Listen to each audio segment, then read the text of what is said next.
Hi, it's Dustin Hahn here with TaxLienSchool.com.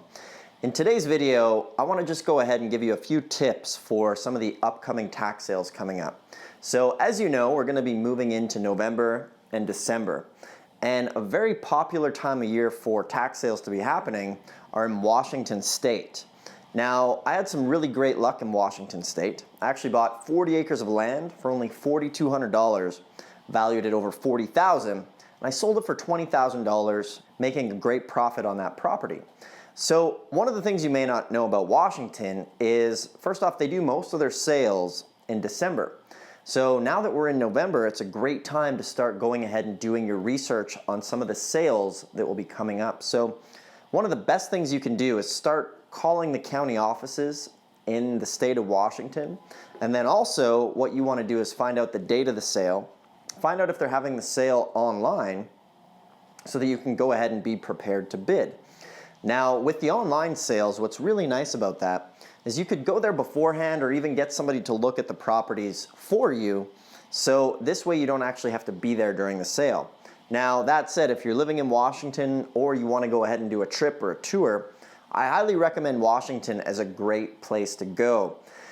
Now, it's always important to learn the rules. Some of the rules in Washington, some of the county auctions, they give you 1 hour after the sale to go and pay for your property. Remember, it's always important to find out what type of payment is accepted and how they accept it, because many times what's going to happen is you have to go pay right away. But at some counties in Washington, you can have up to 1 hour, which gives you a sufficient amount of time to go to the bank, get your money or your bank draft, and then go pay for the property. Now, it's also really important to pay attention what happens after the sale.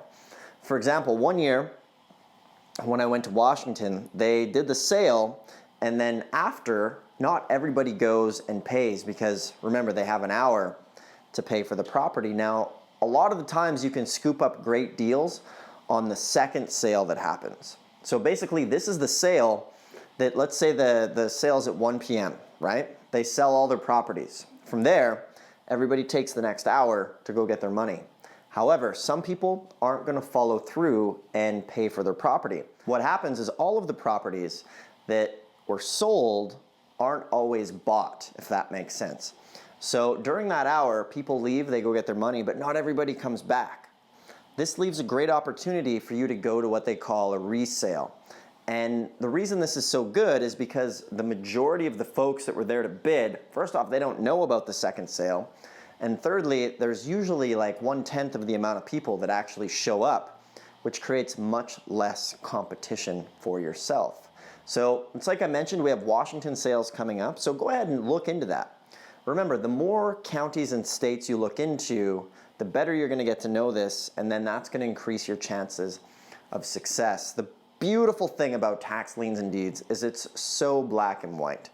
At a tax deed sale, you go, you show up, you buy the property, and you own it free and clear, which is the beautiful thing about this. The tax deed wipes out the mortgage. So if you're interested in learning more, make sure to go ahead and subscribe to our channel. Also, go ahead and check out our free beginner's guide to tax lien and deed investing. You can click any of the links on this screen. Get yourself a copy of that now, and thanks a lot for watching, and we'll see you in the next video.